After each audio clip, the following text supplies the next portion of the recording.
नमस्कार. नव महाराष्ट्र नेटवर्कमध्ये आपलं सर्वांचं पुन्हा एकदा स्वागत आहे. आज आपण पाहतोय सगळीकडेच 10वीचा जो आहे तो निकाल लागलेला सध्या आपल्याला पाहायला मिळतोय. एकंदरीत आपण पाहतोय की मुलांपेक्षा जे आहेत ते मुली वरचढ ठरताना आपल्याला पाहायला मिळून येत आहेत. 12वी परीक्षेमध्ये देखील आपण पाहिलं की मुलींनीच बाजी मारलेली आपल्याला पाहायला मिळून येत होती. त्यानंतर सध्या आता 10वीचा जो आहे तो निकाल 2 दिवसापूर्वी लागलेला आपल्याला पाहायला मिळून येतोय. त्याच्यामध्ये देखील मुलींनीच सगळीकडेच बाजी मारलेली आपल्याला पाहायला मिळून येते. मी सध्या आहे धाराशिव जिल्ह्यातील परांडा तालुक्यामध्ये आहे आणि इथे माझ्यासोबत आहे अक्षरा धनंजय गोरे. ही विद्यार्थिनी माझ्यासोबत आहे. आपण तिच्याकडून जाणून घेतोय. 100 पैकी 100 हिने खरं तर गुण मिळवलेत. तिचं सर्वप्रथम नव महाराष्ट्र नेटवर्कच्या माध्यमातून तिचं अभिनंदन आम्ही करतोय. बाळा, काय सांगशील? आज तुला 100 पैकी 100 मार्क पडलेत. काय सांगशील बाळा? सर मी तर पहिल्यापासून असं काही 10वी असं काही वेगळं विषय म्हणून घेतला नव्हता आणि असं मी इझी गोईंग घेतलं होतं 10वीच्या परीक्षा म्हणजे. आणि करत गेले होत गेलं सगळं. शिक्षकांनी माझ्या सपोर्ट केला, आईवडिलांची साथ होती, होत गेलं सगळं. खरं तर ही विद्यार्थिनी आहे धाराशिव जिल्ह्यातील परांडा तालुक्यातील बावची विद्यालय या ठिकाणी ती शिकते आहे. आणि बावची विद्यालयामध्ये जी आहे ती सध्या या ठिकाणी ती सर्वप्रथम आलेली आहे. राज्यस्तरीय गुणवत्ता यादीमध्ये ती सर्वप्रथम आली. 100 पैकी 100 गुण मिळालेली ही विद्यार्थिनी आहे माझ्यासोबत. खरं तर वडील देखील शिक्षक आहेत. तुझा अभ्यास देखील चांगला झाला असेल? हां. म्हणजे 10वी सुरू व्हायच्या अगोदर आम्हाला जे व्हॅकेशन्स असतात ना, बाबांनी माझं त्यामध्ये मॅथ सगळं करून घेतलं होतं आणि दिवाळीपर्यंत माझं मॅथ आणि सायन्स कंप्लीट झालं होतं अगोदरच. मग त्यांच्या सपोर्टमुळे मला मॅथमध्ये पण 100 भेटले. आणि माझ्या शाळेत पण मला मॅथची ट्युशन होती मोरे सरांकडे. त्यांच्यामुळे पण मला खूप फायदा झाला. त्यांनी आम्हाला टेस्ट सिरीज घेतले, त्याचा पण फायदा झाला. आणि आज मॅथमध्ये 100 पडले. खरं तर अनेक अशा मुली असतील तुझ्या वर्गातील, तुला असं वाटत होतं की त्यांच्यापैकी मला जास्त गुण पडतील किंवा 100 पैकी 100 मार्क पडतील? माझ्यावर तर माझा कॉन्फिडन्स अगोदरपासूनच होता. 9वीच्या परीक्षा झाल्यापासूनच मी माझ्या भिंतीच्या वॉलवर लिहून ठेवलं होतं की मला 10वीला 100% घ्यायचेत म्हणून. आणि मी ते पूर्ण पण करून दाखवलं. नक्कीच. म्हणजे तुझं स्वप्न होतं 100 पैकी 100 मला मार्क घ्यायचे. आज तुझं स्वप्न साकार झालं. वडिलांचंही स्वप्न आहे. वडिलांचं स्वप्न काय आहे आणि इथून पुढे तुला काय व्हायचं सध्या? इथून पुढं तर आता मी पुण्याला ॲडमिशन घेतलं आहे. JEE करायची मला अनअकॅडमीमध्ये. नंतर 2 वर्षांनी इंजिनिअरिंग करून नंतर UPSCची तयारी करायची ग्रॅज्युएशन नंतर. UPSC. नक्कीच आपण बघतोय ग्रामीण भागातून ही विद्यार्थिनी येते आहे. तिने 100 पैकी 100 गुण मिळवले. आपण सध्या बघतोय सगळीकडं शिक्षणाचा बाजार मांडला आपल्याला पाहायला मिळतो. एकीकडं हजारो अशा शाळा आहेत. त्या शिक्षण संस्थेला आपण इंग्लिश मिडियम म्हणलं की इंग्लिश मिडियमला आपण लाखो रुपये खर्च करतो. लाखो रुपये खर्च केल्यानंतर त्या विद्यार्थ्याला शिक्षण देखील व्यवस्थित मिळत नाही. अशा अनेक तक्रारी, अनेक बातम्या प्रसारमाध्यमांच्या माध्यमातून आम्ही देखील दाखवल्या गेलेल्या आहेत. पण ही विद्यार्थिनी आहे ग्रामीण भागात शिकते. ग्रामीण भागातील बावची विद्यालय आहे. या बावची विद्यालयामधील जे ग्रामीण भागामध्ये जे शिक्षण दिलं जातं, जे या ठिकाणी शिक्षक आहेत, कशा पद्धतीनं यांनी शिक्षण तिला दिलं आणि शिक्षकांची साथ आणि तिचं कष्ट हे सध्या आत्ता फळायला आलेलं सध्या आपल्याला पाहायला मिळून येते. माझ्याबरोबर तिचे वडील आहेत, गोरे सर आहेत. आपण त्यांच्याकडून जाणून घेणार आहोत. ते देखील शिक्षक आहेत. आज त्यांची मुलगी 10वीमध्ये 100 पैकी 100 गुण मिळवून आज प्रथम आलेली. त्यांच्या प्रतिक्रिया जाणून घेते. सर, काय सांगाल एकंदरीत? खरं तर आज मुलगी 100 पैकी 100 गुण मिळाले. काय सांगाल एकंदरीत? काय भावना होत्या? प्रथमतः मला तिच्या या यशाचा आम्हा सर्व कुटुंबांना आणि मित्रपरिवाराला खूप खूप आनंद झाला. आणि त्याच्या पाठीमागं तिच्या अभ्यासाविषयी, शाळेविषयी जर थोडंसं बोलायचं म्हणलं तर परांडा येथील एक नामांकित शाळा आहे बावची विद्यालय. आणि त्यामध्ये आता 4थीपासून ती शिकत होती. सुरुवातीपासूनच ती अभ्यासामध्ये हुशार, स्वतःहून अभ्यास करणारी आणि शालेय तसंच सहशालेय जे वेगवेगळे उपक्रम असतात, चित्रकला असेल, रांगोळी स्पर्धा असतील, वक्तृत्व असेल, सामान्य ज्ञान स्पर्धा असतील, शालेय स्तरावरच्या अव्वल स्थान, प्रथम स्थानानेच ती इतर सहशालेय उपक्रमामध्ये सुद्धा येत गेली. आणि प्रत्येक विषयाचं ज्ञान ती स्वतःहूनच आत्मसात करण्यासाठी आटोकाट प्रयत्नशील राहिली. आणि शाळेमध्येही तिला म्हणजे वेगवेगळ्या विषयाच्या बाबतीत चांगले तज्ज्ञ अनुभवी शिक्षक असल्यामुळे त्यांच्या मार्गदर्शनाखाली ती विषय पारंगत झाली आणि ही गुणवत्ता त्यांना सिद्ध केली. खरं तर तुम्हाला तरी वाटलं होतं की 100पैकी तिचं स्वप्न होतं की मला 100पैकी 100 गुण मिळतील. ती कारण तिने पेपर लिहिला होता, तिचा अभ्यास सांगत होता की मला 100पैकी 100 गुण मिळतील. तुम्ही देखील टीचर आहात, तुम्ही देखील मुलांना शिकवता. आणि खरं तर पाहिलं गेलं तर माझे वर्ग शिक्षक आहेत आणि आज योगायोग असा की त्यांच्याच घरी त्यांचीच मुलगी आज 100पैकी 100 गुण मिळवते आणि मी आज माझ्या गुरूंची आज मुलाखत घेतो आहे. हे भाग्यच आहे माझं. सर, एकंदरीत कसा तिचा प्रवास होता, संध्याकाळी अभ्यास कशा पद्धतीनं करायची, एकंदरीत हा जो 10वीचा जो सिलेबस होता कशा पद्धतीने अभ्यास करत होते त्याचा?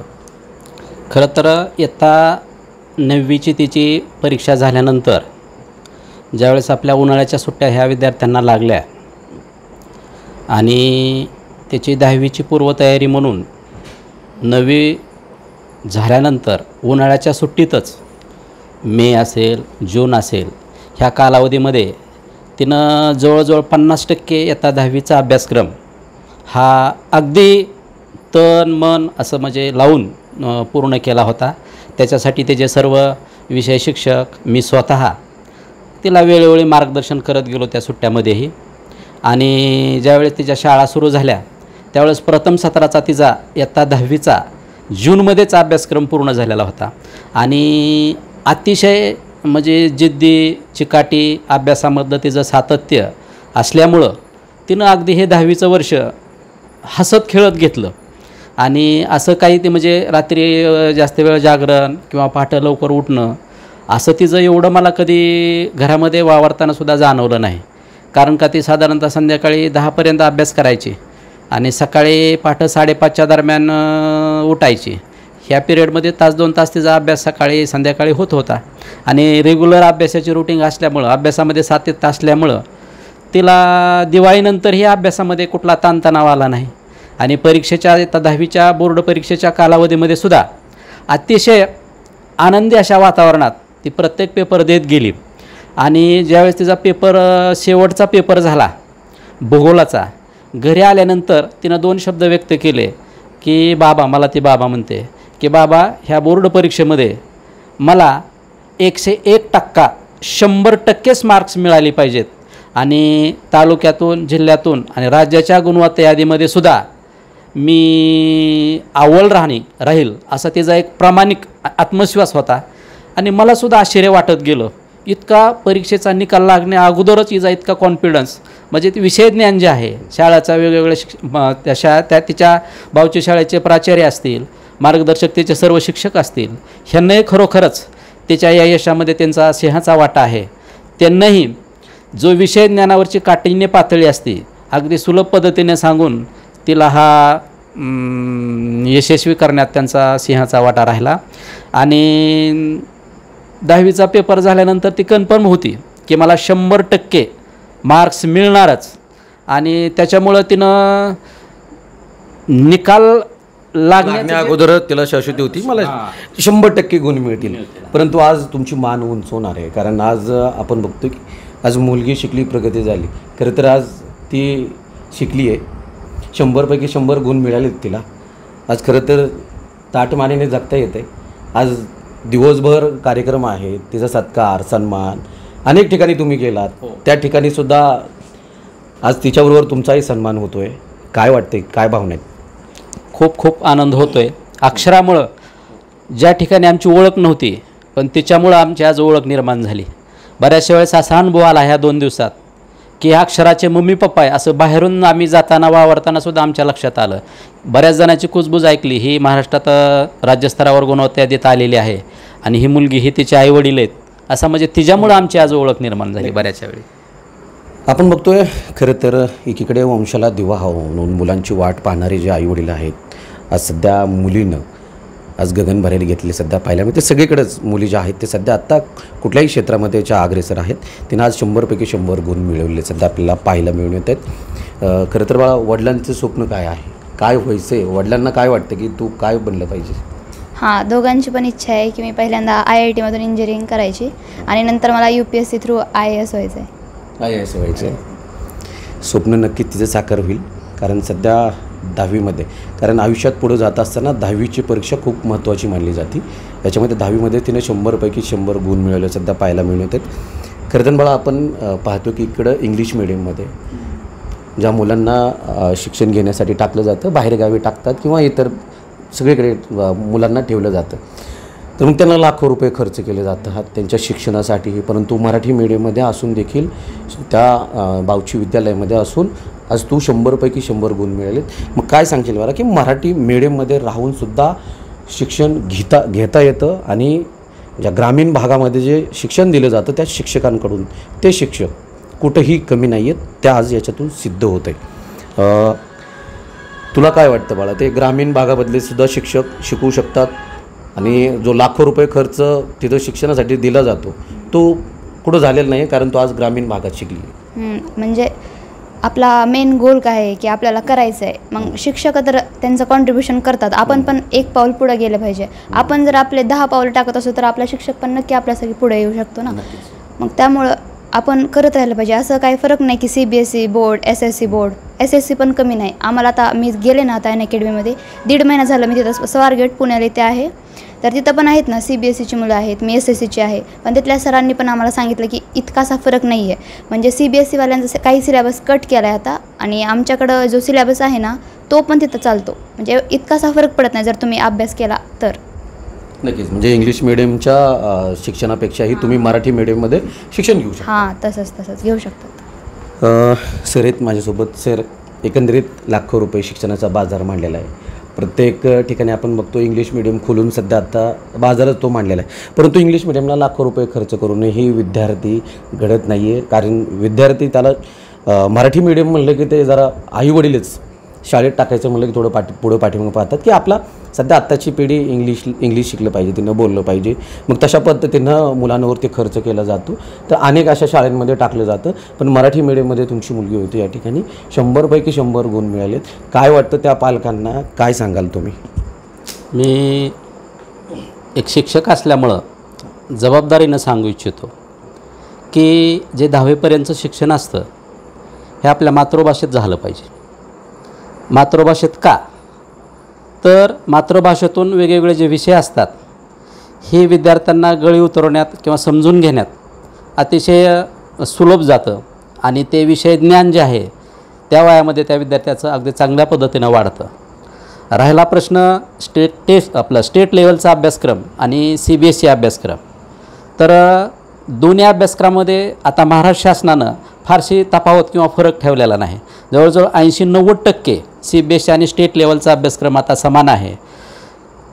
त्याच्या पलीकडं मला जाऊन असं सांगायचं आहे की CBSEच्या अभ्यासक्रमापेक्षा आपला स्टेट लेवलचा जो बोर्डाचा अभ्यासक्रम आहे ते अतिशय जास्त आहे. म्हणजे असे बरेचसे टॉपिक आहेत जे CBSE अभ्यासक्रमात नाहीत परंतु आपल्या स्टेटच्या अभ्यासक्रमात आहेत. म्हणजे निश्चितच ज्यावेळेस ही 10वी उत्तीर्ण झाल्यानंतर आपल्या मातृभाषेतली किंवा स्टेट लेवलचे अभ्यासक्रम करणारी मुलं 10वी उत्तीर्ण होऊन उच्च शिक्षणासाठी मग मेडिकल असतील, इंजिनिअरिंग असतील किंवा अनेक वेगवेगळे क्षेत्र असतील त्या क्षेत्रामध्ये जातील. निश्चितच अक्षराप्रमाणे ती पुढील उच्च शिक्षणातही आपल्या स्टेट लेवलच्या अभ्यासक्रमावर निश्चित गगनभरारी घेतील. अक्षराच्या आई माझ्यासोबत आहेत, आपण त्यांच्याकडून जाणून घेण्याचा प्रयत्न करतो आहे. खरं तर ताई, आज अक्षरा जी आहे ती 100पैकी 100 गुण मिळवून गुणवत्ता यादीमध्ये ते आज प्रथम आलेली आहे. काय वाटतं, तुमची पहिली प्रतिक्रिया काय? खूप आनंद झाला आहे मला. पहिल्यापासूनच ते अभ्यासात हुशार होते त्याच्यामुळं काही वाटलं नाही. 10वीत तर तिनं खूप इझी घेतलं, म्हणजे बिलकुल ताण घेतला नाही. असं माझी 10वी आहे ही. हो, खूप आनंद झाला आहे मला. खेळण्यामध्ये ती इतर विषयामध्ये सुद्धा म्हणजे बाकीचे सुरुवातीपासून हुशार आहे का? सुरुवातीपासून तिनं पहिलीपासून कधी नंबर जाऊ दिला नाही. तो लास्टपर्यंत टिकवलाय. शिक्षणामध्ये अशीच होती, खेळण्यामध्ये तशीच आहे? हां, आहे. ती ऑलराऊंडर आहे सगळ्यात. तिच्या यशाचं मी श्रेय तिच्या शाळेला देऊ इच्छिते. ते सर्व मुख्याध्यापक, शिक्षक वर्ग, आमचा सपोर्ट होताच, पण शाळेने पण भरपूर करून घेतला तिचा अभ्यास. हो, नक्कीच बघतोय आपण जशा पद्धतीनं अक्षरा गोरे हिनं जे मराठी मीडियममध्ये शिक्षण घेऊन सध्या तिने बघतो या 10वीच्या परीक्षेमध्ये 100पैकी 100 गुण मिळवले सध्या पाहायला मिळत आहेत. ज्या ठिकाणी इंग्लिश मिडियममध्ये जे हजारो लाखो रुपये टाकले जातात, जे मराठी मीडियममध्ये जे शिक्षण घेऊ शकत नाही आहेत किंवा नकोसं वाटतं त्यांना. तर हे एक जागतं असं एक उदाहरण आपल्यासमोर आपल्याला पाहायला मिळून येतं. परंडा तालुक्यातील जे बावशी विद्यालय आहे त्या ठिकाणी हिनं अक्षराने शिक्षण घेतलं. आज 100पैकी 100 गुण तिनं मिळवले सध्या आपल्याला पाहायला मिळून येत आहेत. अशाच नवीन अपडेट जाणून घेण्यासाठी नव महाराष्ट्र नेटवर्कला अपडेट राहा. नव महाराष्ट्र नेटवर्कसाठी विकास चौधरी, परंडा.